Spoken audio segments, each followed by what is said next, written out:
Welcome friends, welcome to the session. और आज ही हमारा पॉलिटी के सेशन का दूसरा लेक्चर होगा। मैंने फर्स्ट लेक्चर के अंदर 30 क्वेश्चन कवर किए हैं। अगर वो लेक्चर आपने नहीं देखा तो वो आप प्लेलिस्ट के अंदर जा कर के देख सकते हैं। और ये हमारा सेकेंड लेक्चर होगा। यहाँ हम 31 नंबर क्वेश्चन से स्टार्ट करेंगे। और जो मैंने फर्स्ट लेक्चर है, इन सारे लेक्चर्स की आपको PDF हमारे टेलीग्राम चैनल पर मिल जाएगी, जिसका लिंक आपको डिस्क्रिप्शन में मिल जाएगा। ओके, ये सारे जो मैं क्वेश्चंस करा रहा हूँ ये सारे SSC के प्रीवियस ईयर्स क्वेश्चंस हैं। और ये अब एक सीरीज ऑफ क्वेश्चन है, इंपॉर्टेंट क्वेश्चंस हैं ये सारे के सारे, जो टैली नहीं करेंगे बिल्कुल भी। एक दूसरे से डिफरेंट क्वेश्चन है। हर एक टॉपिक को कवर करते हुए मैंने एक सिस्टमेटिक वे में इसको अरेंज किया है। तो चलिए फिर आगे हम सेशन को कंटिन्यू करते हैं। सो हमारा पहला क्वेश्चन है, how many times a person can be elected as a president of India. तो प्रेसिडेंट ऑफ इंडिया के इलेक्शन में ना, कोई भी ऐसा लिमिटेशन नहीं है कि प्रेसिडेंट इंडिया के अंदर प्रेसिडेंट का इलेक्शन कितने बार हो सकता है, या एक प्रेसिडेंट एक पोस्ट पे कितने बार रह सकते हैं। तो इसका कोई लिमिटेशन नहीं है। तो इसका जो सही आंसर हो जाएगा वो हो जाएगा D. Okay, which of the following provision needs a special majority in parliament. कौन सा प्रोविज़न जो है वो स्पेशल मेजॉरिटी होल्ड करता है ना, पार्लियामेंट के अंदर। तो जो स्पेशल मेजॉरिटी जो पार्लियामेंट के अंदर होल्ड करता है वो हो जाएगा हमारा ऑप्शन कौन सा है, change in fundamental right.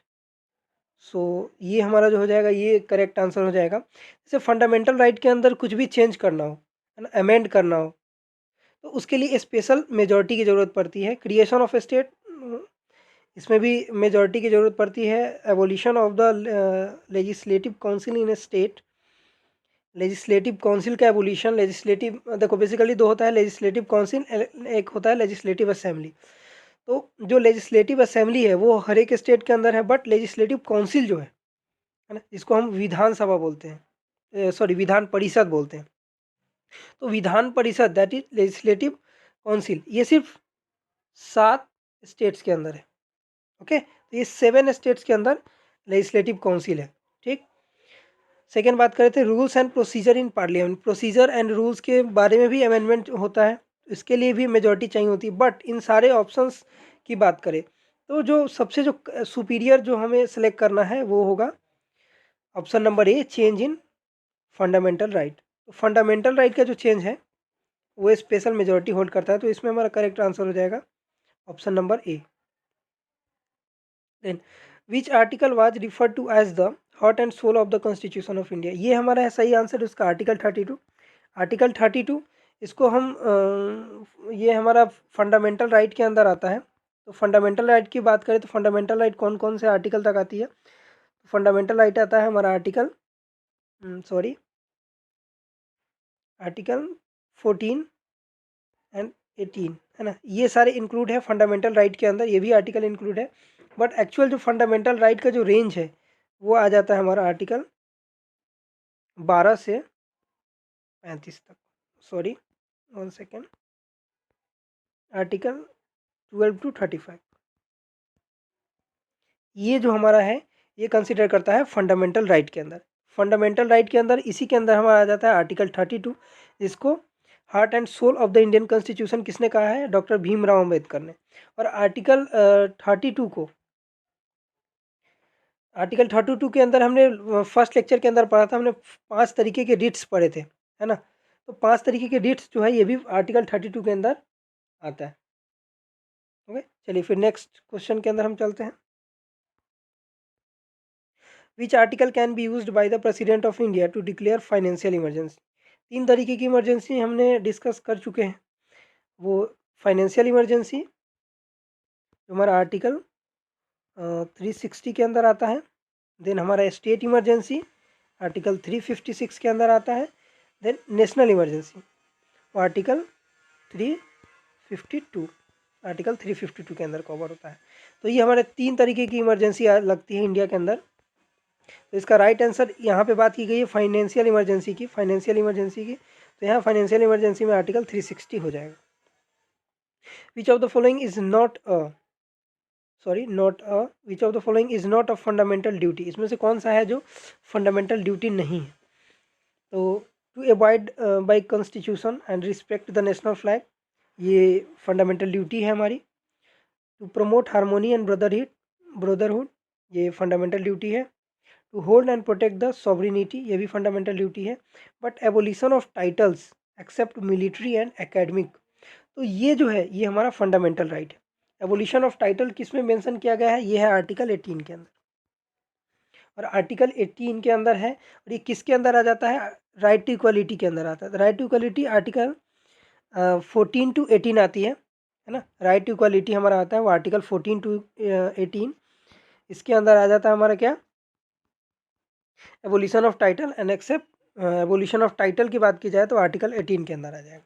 Okay, और ये सारे के सारे आर्टिकल हमारे जाते हैं फंडामेंटल राइट के अंदर। ओके, हमारा सही आंसर जो हो जाएगा इसका, वो करेक्ट आंसर क्या हो जाएगा, option D. Okay, which amendment of the constitution of India increased the age of retirement of high court judges from 60 to 62? High court जज का जो एज हुआ करता था वो हुआ करता था 60 ईयर्स मैक्सिमम एज, बट 60 से इसको कितना कर दिया गया है 62। तो ये क्वेश्चन ये पूछ रहा है कौन सा अमेंडमेंट था जिसके अंदर एज को 60 से 62 कर दिया गया है हाई कोर्ट के अंदर। तो ये जो हमारा इसका जो राइट आंसर हो जाएगा वो हो जाएगा सी, जो 15th अमेंडमेंट था। ओके, 15वां जो संशोधन था वो, उसको उसमें हाई एज के लिमिट को इंक्रीज किया गया था 60 to 62। Dash means that the supreme court will consider the case and the legal issue involve in it. कौन सा इसमें से राइट ज्यूरिसडिक्शन होगा जिसके अंदर सुप्रीम कोर्ट जो है कंसिडर करेगा case and legal issue, legal issue and case को जो है सुप्रीम कोर्ट क्या करेगा, कंसिडर करेगा। तो इसमें हमारा राइट जो आंसर हो जाएगा वो हो जाएगा सी। देखो बेसिकली 3 तरीके के ज्यूरिसडिक्शन 4 तरीके के हैं, बट ये 3 तरीके का हम यहाँ पे डिस्कस करेंगे। एक जो हमारा हो जाएगा, एक हो जाएगा ओरिजिनल ज्यूरिसडिक्शन, दूसरा हो जाएगा हमारा अपील ज्यूरिसडिक्शन, तीसरा हो जाएगा एडवाइजरी। तो ये तीनों ज्यूरिसडिक्शन की बात करें तो सबसे पहले हम बात करते हैं ओरिजिनल ज्यूरिसडिक्शन। ओरिजिनल ज्यूरिसडिक्शन वहाँ बात आ जाती है ओरिजिनल ज्यूरिसडिक्शन की जहाँ आर्टिकल 32 है ना, आर्टिकल 32 जो इसके रिगार्डिंग, आर्टिकल 32 के रिगार्डिंग आपके जो फंडामेंटल ड्यूटी है ना, जो 5 हमारे रीट्स है ना, उस रीट्स को लेकर के आप केसेस कर सकते हो हाई कोर्ट के through, high court sorry supreme court के थ्रू। ओके, तो आर्टिकल 32 से रिलेटेड है ओरिजिनल ज्यूरिसडिक्शन, और इसी के अंदर इंक्लूडेड क्या है, जो केस जो होगा यूनियन एंड स्टेट के बीच में, स्टेट के बीच में और यूनियन के बीच में जो डिस्प्यूट होगा आर्टिकल 32 को के रिगार्डिंग, आर्टिकल 32 को लेकर के। ओके, तो वो जो केसेस फाइल की जाएंगी वो की जाएंगी ओरिजिनल ज्यूरिसडिक्शन के अंदर। Okay, then appeal jurisdiction, appeal jurisdiction आपने कभी सुना होगा कि स्टेट के अंदर या हाई कोर्ट ने कोई केस का जजमेंट दिया है और जजमेंट सब सेटिस्फाइड नहीं हो तो आप क्या करते हो, आप सुप्रीम कोर्ट के अंदर अपील करते हो। तो वो सारे जो केसेस आ जाते हैं है ना, to review to amend, constitution में कुछ अमेंडमेंट करना है, उसके रिगार्डिंग जो भी आ जाता है वो आ जाता है अपील ज्यूरिसडिक्शन में। Okay, and advisory jurisdiction, advisory से ये समझ में आता है जो प्रेसिडेंट एडवाइस करे है ना सुप्रीम कोर्ट को। प्रेसिडेंट अगर सुप्रीम कोर्ट को एडवाइस करते हैं अमेंडमेंट से रिगार्डिंग या प्रेसिडेंट से रिगार्डिंग किसी टाइप का ज्यूरिसडिक्शन की बात होती है, तो वो जो किया जाएगा अपील वो होगा एडवाइजरी ज्यूरिसडिक्शन के अंदर। ओके, और ये मेंशन किस में किया गया है एडवाइजरी ज्यूरिसडिक्शन की बात करें तो आर्टिकल 143, आर्टिकल 143 के अंदर ये मेंशन किया गया है। तो इसका जो हमारे यहाँ पे राइट जो आंसर हो जाएगा, ओके, ये हमारा हो जाएगा अपील ज्यूरिसडिक्शन। ओके, देन आते हैं which fundamental right in the Indian constitution allows citizen to move the court they believe that any of their fundamental right have been violated। Fundamental right उनका violet हो रहा है, तो जिसको हमने अभी थोड़ी देर पहले पढ़ा आर्टिकल 32 है ना, जिसको डॉक्टर भीमराव अम्बेडकर ने क्या कहा है, heart and soul of the Indian constitution. तो ये हमारा सही जो आंसर हो जाएगा constitutional remedies, right to constitutional remedies के थ्रू आप हाई कोर्ट के अंदर केस फाइल कर सकते हो। वो आर्टिकल 32 जो है वो आपको अथॉरिटी देती है। ओके, राइट आंसर हो जाएगा question number B. Okay, sorry B है, हाँ B. Okay, constituent assembly of India was founded in the year. Constituent assembly का फॉर्मेशन कब हुआ था? जैसा कि हमें मालूम है 1946 में कंस्टिट्यूएंट असेंबली बनी थी, है ना, तो ये हमारा राइट आंसर हो जाएगा 46। Means cases that can be directly that can be directly considered by the Supreme Court without going to the lower court before that, है ना। लोअर कोर्ट में केस फाइल ना हो करके डायरेक्टली अगर सुप्रीम कोर्ट में केस फाइल की जाती है ना, तो उस टाइप के केसेस को हम क्या कहेंगे? तो उस टाइप के जो केसेस होंगे उनको कहेंगे ओरिजिनल ज्यूरिसडिक्शन। ओरिजिनल ज्यूरिसडिक्शन जो अभी हमने देखा, ओरिजिनल ज्यूरिसडिक्शन में क्या हो जाता है, जो स्टेट के अंदर डायरेक्ट स्टेट और यूनियन के बीच की जो डिस्प्यूट होता है उसको फाइल किया जाता है सुप्रीम कोर्ट के अंदर, या फिर डायरेक्ट अगर कोर्ट केसेस सुप्रीम कोर्ट के अंदर फाइल किया जाए तो वो सारे जो केसेस हो जाएंगे वो कंसिडर किए जाएंगे ओरिजिनल ज्यूरिसडिक्शन के अंदर। ओके, इसमें आर्टिकल 32 भी आता है। Under which of the following jurisdiction can any individual whose fundamental right have been violated can be directly moved to supreme court. ये हमने ओके, ये ज्यूरिसडिक्शन की बात है। फंडामेंटल राइट जो है, fundamental right has been violated can directly move to the supreme court for remedy. तो remedies की जहाँ बात आ जाती है तो वो हो जाता है रिट्स, है ना। रिट ज्यूरिसडिक्शन, रिट ज्यूरिसडिक्शन जो हमने 5 तरीके के रिट्स पढ़े हैं, क्यूरेंट हो जाता है, हैबियस कॉर्पस हो जाता है, प्रोहिबिशन हो जाता है, सर्टियोरेडी हो जाता है, देन अपना एक मैंडमस हो जाता है। तो 5 तरीके के जो रिट्स है इसके रिगार्डिंग जो कि आर्टिकल 32 में मेंशन किए गए हैं, इसके रिगार्डिंग केस फाइल होती है तो वो आ जाता है राइट ज्यूरिसडिक्शन। अगर आपका फंडामेंटल राइट जो होता है वायलेट होता है तो रिट ज्यूरिसडिक्शन के रिगार्डिंग आप केस फाइल कर सकते हो। कहाँ पे? सुप्रीम कोर्ट के अंदर। और आर्टिकल 226, आर्टिकल जो है आर्टिकल 226 आपको अथॉरिटी क्या देती है कि आप हाई कोर्ट के अंदर जाकर के केस फाइल कर सकते हो, एंड आर्टिकल 32 देती है वो कहाँ? सुप्रीम कोर्ट के अंदर। तो ये 2 चीज़ें मैंने लास्ट लेक्चर में भी डिस्कस किया था। Dash means that the president of India can refer any matter that is of public importance or that which involves interpretation of the constitution to supreme court for advice, है ना। President of India जो है public importance को लेकर के अगर supreme court के अंदर उनका इंटरप्रिटेशन आता है, पब्लिक इम्पोर्टेंस को लेकर के सुप्रीम कोर्ट के अंदर इंटरप्रिटेशन आता है किसके थ्रू? प्रेसिडेंट ऑफ इंडिया के थ्रू। तो वो किसके अंदर कंसीडर किया जाएगा, है ना, वो किसके अंदर? एडवाइजरी। हमने पहले भी डिस्कस किया अभी advisory. Okay, there are total dash parliamentary seats in Rajya Sabha in Sikkim. Sikkim में राज्यसभा के अंदर कितनी सीट्स है ना। कंस्टिट्यूएंसी सिक्किम कंस्टिट्यूएंसी से राज्यसभा के अंदर कितनी सीट्स हैं? वो है 1 seat. Okay, trade union is listed in the dash list given in the 7th schedule of the constitution of India. Trade union किस में लिस्टेड है? ओके, तो बेसिकली हमें पता है कि 7th शेड्यूल जो है हमारा, 7th शेड्यूल के अंदर जो लिस्ट बनाई गई है वो है union list, concurrent list and state list. 3 चीज़ें हैं, यूनियन लिस्ट है, स्टेट लिस्ट है एंड कंकरेंट लिस्ट है। तीनों मेंशन किया गया है 7th शेड्यूल के अंदर। तो 7th शेड्यूल के अंदर हमारा मेंशन किया गया है ट्रेड यूनियन। तो ट्रेड यूनियन किसके किसके अंडर में आता है? स्टेट के अंदर में आता है या यूनियन के अंदर में आता है? तो ये हमारा जो है ये कंकरेंट के अंदर में आता है। कंकरेंट में क्या मेंशन किया गया है? कंकरेंट में है स्टेट का भी कुछ पार्शियलिटी है और कुछ पार्शियलिटी जो है यूनियन की, मतलब स्टेट और सेंटर दोनों पार्टिसिपेट करते हैं कंकरेंट लिस्ट के अंदर। Dash it is issued by higher court, है ना। हायर कोर्ट और सुप्रीम कोर्ट बेसिकली, है ना। हमारा हायर कोर्ट की बात की जाए तो हायर कोर्ट में supreme court and high court दोनों कंसीडर किया जाता है। When a lower court has considered a case beyond jurisdiction.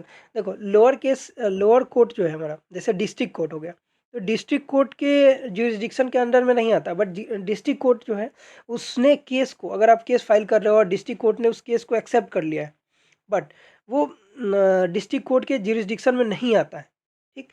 तो आप तो जो supreme court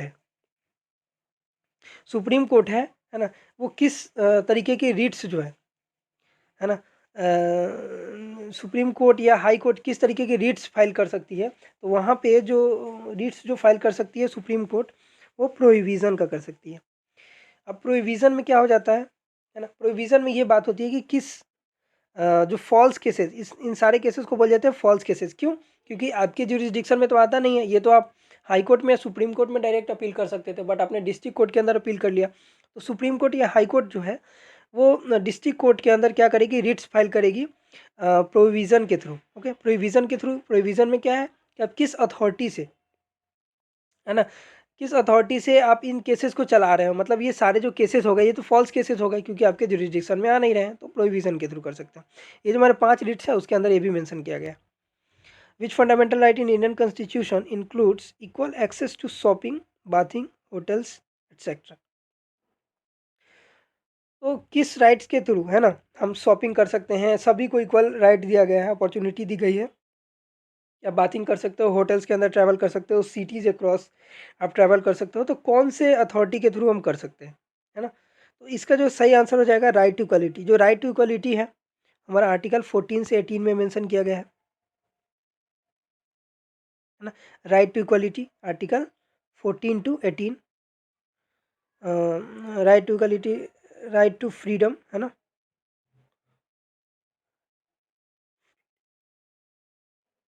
right to freedom of religion, है ना, ये हमारा है right to freedom of religion.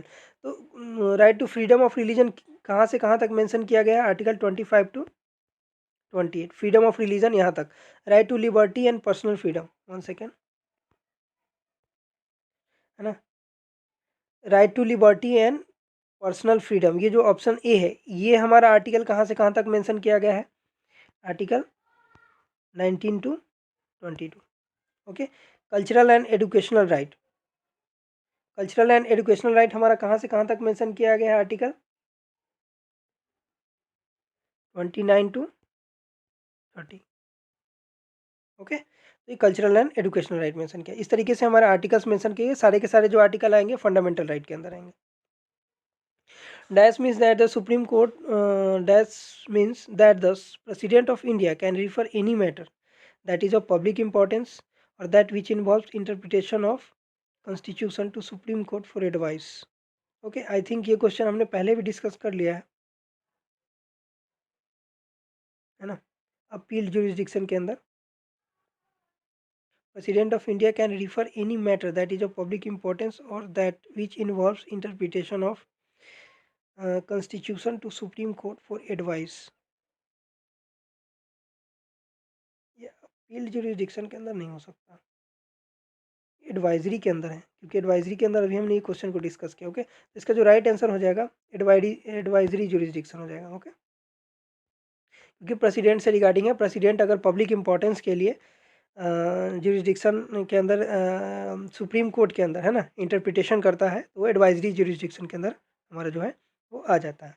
Appeal jurisdiction के अंदर तो हमने वो डिस्कस किया था जिसके अंदर अगर आप डिसीजन से supreme court, sorry, high court और डिस्ट्रिक्ट कोर्ट के डिसीजन से आप सेटिस्फाइड नहीं हो तो अपील जुरिस्डिक्शन के थ्रू आप जा सकते हो, या अपील जुरिस्डिक्शन के थ्रू हम वहाँ पे भी जा सकते हैं जहाँ पे अमेंडमेंट करना हो या कुछ रिव्यू करना हो, रिव्यू पिटीशन जो फाइल करते हैं, वो सारी चीज़ें अपील जुरिस्डिक्शन के अंदर आ जाता है। There are total dash parliamentary seats in Rajya Sabha constitution Tripura, है ना, हमने अभी थोड़ी देर पहले एक और डिस्कस किया है, वो है सिक्किम के अंदर। सिक्किम के अंदर भी जो राज्यसभा के अंदर एक सीट है, एंड त्रिपुरा के अंदर भी राज्यसभा के अंदर एक सीट है, तो इसका राइट आंसर हो जाएगा B. Taxes on lands and buildings is listed in the dash list given in the 7th schedule.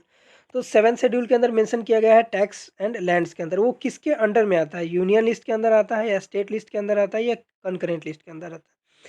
तो आपको बता दूं, जो लैंड की बात करते हैं, है ना, प्रॉपर्टी टैक्स, है ना, प्रॉपर्टी टैक्स जो हमने आपने सुना होगा, तो प्रॉपर्टी टैक्स जो है वो किसके अंदर आता है, स्टेट का पार्ट है।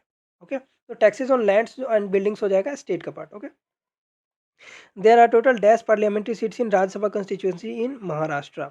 महाराष्ट्र में जो राज्यसभा कंस्टिट्यूएंसी है ना, तो उसके अंदर महाराष्ट्र में कितनी सीट्स हैं, राज्यसभा के अंदर महाराष्ट्र में कितनी सीट्स हैं महाराष्ट्र की। ओके, तो इसका जो करेक्ट आंसर जो हमारा हो जाएगा ओके, इसका ऑप्शन मैंने नहीं दिया है। वैसे राज्यसभा के लिए की बात की जाए अगर महाराष्ट्र की, तो महाराष्ट्र के अंदर जो टोटल सीट्स है वो 19 सीट्स है। तो ये एक ऑप्शन आप देख लीजिए, एक 19 सीट्स जो है वो राज्यसभा के अंदर है महाराष्ट्र से। Forest is listed in the dash list given in the 7th schedule of the constitution of India. तो फॉरेस्ट की बात की जाए तो फॉरेस्ट कौन से लिस्ट के अंदर मेंशन किया गया है, तो ये आता है कंकरेंट लिस्ट के अंदर। जो जंगल की बात की जाए तो जंगल जो आता है वो कंकरेंट लिस्ट के अंदर आता है, मतलब कंकरेंट यूनियन एंड स्टेट का combination. Which fundamental right in the Indian Constitution states that all persons shall be equally protected by the laws of the country? तो ये हमारा जो राइट देता है वो देता है right to equality. Right to equality जो देता है हमें इक्वली प्रोटेक्शन देता है फंडामेंटल राइट के थ्रू, है ना, लॉज स्टेट में। ओके, स्टेट स्टेट यहाँ पे बात हो रही है तो स्टेट इन द सेंस यहाँ पे कॉन्स्टिट्यूशन में जहाँ भी स्टेट की बात की गई तो स्टेट ये पार्टिकुलर स्टेट की बात नहीं की, स्टेट इन द सेंस यहाँ पे सेंटर की बात की गई है ना, सेंटर की बात की गई है। स्टेट इन द सेंस यहाँ पे सेंटर की बात की गई है, नेशन की बात की गई है बोल सकते। ओके, तो नेशन के अंदर क्या है, फ्रीडम है। ओके, फंडामेंटल राइट के अंदर हमें दिया गया है, फंडामेंटल राइट के अंदर फ्रीडम है, equality, protection by the laws, तो राइट टू इक्वालिटी। अब राइट टू इक्वालिटी हम बात करें, राइट टू इक्वालिटी हमने डिस्कस किया था। राइट टू इक्वालिटी हमें कौन कौन से आर्टिकल के अंदर आ जाता है, तो ये जो हमारा article 14 to 18, right to equality, right to freedom article 19 to 22, right against exploitation की बात करें तो आर्टिकल 23 एंड 24, और फ्रीडम ऑफ रिलीजन की बात करें तो 25 to 28, 25 से 28 तक। ठीक, चलिए नेक्स्ट क्वेश्चन के बाद चलते हैं। Which fundamental right in the Indian constitution includes evolution of untouchability. Untouchability जो है ये आर्टिकल 14 to 18 जो राइट टू इक्वलिटी के अंडर में आती है ना। तो अनटचेबिलिटी जो मेंशन किया गया है वो कौन से आर्टिकल के अंदर मेंशन किया गया है, तो ये है आर्टिकल 17। ओके, यहाँ पे आर्टिकल नहीं पूछा है, यहाँ पे then constitution includes evolution of untouchability, है ना। अनटचेबिलिटी आ जाता है राइट टू इक्वलिटी के अंदर। कौन आर्टिकल तक है, 14 to 18, और कौन से आर्टिकल में ये मेंशन किया गया है right to equality, 14 to 18। And ये जो हमारा पर्सनल अनटचेबिलिटी जो है मेंशन किया गया है आर्टिकल 17। तो अनटचेबिलिटी से रिलेटेड जो क्वेश्चन आएगा उसको आप डायरेक्टली लिख सकते हो, आर्टिकल 17 में मेंशन किया गया है अनटचेबिलिटी। ओके, फिर नेक्स्ट क्वेश्चन डिस्कस करते हैं। Foreign jurisdiction is listed in the dash list given in the 7th schedule in the constitution of India. तो फॉरेन jurisdiction की बात करें तो कौन से शेड्यूल के अंदर, 7th शेड्यूल के अंदर मेंशन किया गया है, तो 7th शेड्यूल में यूनियन लिस्ट के अंदर है, कंकरेंट लिस्ट के अंदर, या स्टेट लिस्ट के अंदर। ओके, तो तीनों में से किसके अंदर जो मेंशन किया गया है, तो ये फॉरेन jurisdiction आ जाता है, वो यूनियन लिस्ट की बात आ जाती है। ओके, ओके, दूसरे कंट्री के jurisdiction मतलब इस कंट्री से दूसरे कंट्री के बीच में अगर कोई डिस्प्यूट चल रहा है दो कंट्रीज के बीच में, तो ये किसके अंदर, ये यूनियन लिस्ट का पार्ट है, ना कि स्टेट लिस्ट का पार्ट है। There are total dash parliamentary seats in Lok Sabha constituency in West Bengal. West Bengal Lok Sabha constituency में कितने सीट्स हैं, तो ये 42 सीट्स। लोकसभा की बात हो रही है, नॉट राज्यसभा। ओके, अभी तक हम राज्यसभा की बातें कर रहे थे, बट अभी लोकसभा की बात कर रहे हैं, तो ये चीज़ ध्यान दीजिएगा, लोकसभा की बात हो रही है। वेस्ट बंगाल के अंदर 42 सीट्स हैं, total 42 seats. Betting and gambling is mentioned, gambling is listed, है ना, sorry, listed in the dash list given in the 7th schedule in the constitution of India. Betting हो गया और गैम्बलिंग, है ना, बेटिंग करते हैं ना, betting and gambling is mentioned in 7th schedule, ये भी 7th शेड्यूल के अंदर मेंशन किया गया है, जो कि कौन से लिस्ट के अंदर है, यूनियन लिस्ट, स्टेट लिस्ट, या कंकरेंट लिस्ट। तो इसका जो राइट आंसर है ये हो जाएगा स्टेट लिस्ट। तो बेटिंग जितने भी होती है, सट्टेबाजारी, है ना, सट्टा लगाना, तो ये सब बेटिंग जो हो जाती है, तो बेटिंग हो जाती है स्टेट लिस्ट का पार्ट।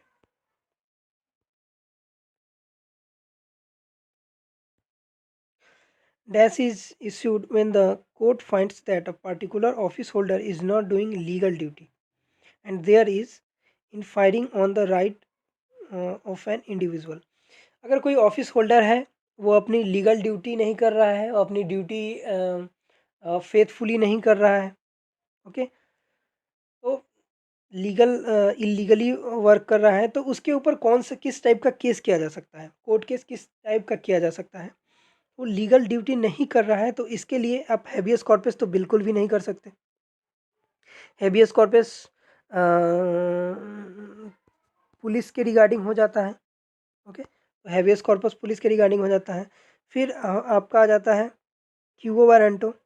क्यूओ वारंटो क्या आ जाता है कि आप किस अथॉरिटी से, ओके, अथॉरिटी के रिगार्डिंग आ जाता है। देन प्रोहिबिशन क्या आ जाता है, प्रोहिबिशन भी बिल्कुल नहीं हो सकता, ओके। देन हमारा आ जाता है मैंडमस। इसका जो राइट आंसर जो हो जाएगा, वन सेक, इसका जो राइट आंसर हो जाएगा वो हो जाएगा हमारा मैंडमस, ओके। मैंडमस हमको ये कहता है कि अगर आप ऑफिस के अंदर जो ऑफिस होल्डर है ना, वो अपनी अपने ड्यूटी को सही तरीके से नहीं करता तो मैंडमस का केस वहाँ किया जा सकता है। Population control and family planning is mentioned, sorry, is listed in the dash list given in the 7th schedule in the constitution of India. Population control and family planning ये किसका part है, ये जो है ये कंकरेंट लिस्ट का part है। There are total dash parliamentary seats in Odisha. Odisha के अंदर पार्लियामेंट्री सीट्स कितनी है, किसमें, राज्यसभा की बात हो रही है, तो राज्यसभा के अंदर कितनी पार्लियामेंट्री सीट्स है ओडिशा के अंदर, तो ये है 10, ओके।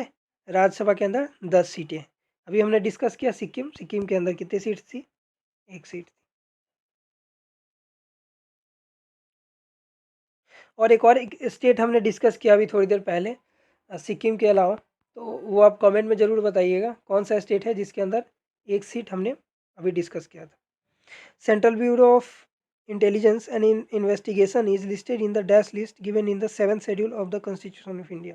सीबीआई किसके अंडर में आती है, यूनियन लिस्ट का पार्ट, ओके। तो गाइज ये था हमारा 30 क्वेश्चन और आगे हम नेक्स्ट क्वेश्चन नेक्स्ट लेक्चर में कंटिन्यू करेंगे। ये वीडियो सीरीज़ आपको अच्छा लग रहा है तो अपने फ्रेंड्स के साथ शेयर करिए और इस चैनल को सब्सक्राइब करिए नेक्स्ट वीडियो लेक्चर के अंदर के लिए। एंड पीडीएफ के रिगार्डिंग आपको टेंशन लेने की ज़रूरत नहीं, पीडीएफ में डिस्क्रिप्शन बॉक्स में लिंक उसका डाल दूंगा, आप जा करके डाउनलोड कर सकते हो टेलीग्राम चैनल से। और कोई भी सजेशन हो वीडियो के रिगार्डिंग तो हमें ज़रूर कमेंट बॉक्स में बताइए। फिर मिलते हैं नेक्स्ट लेक्चर के अंदर।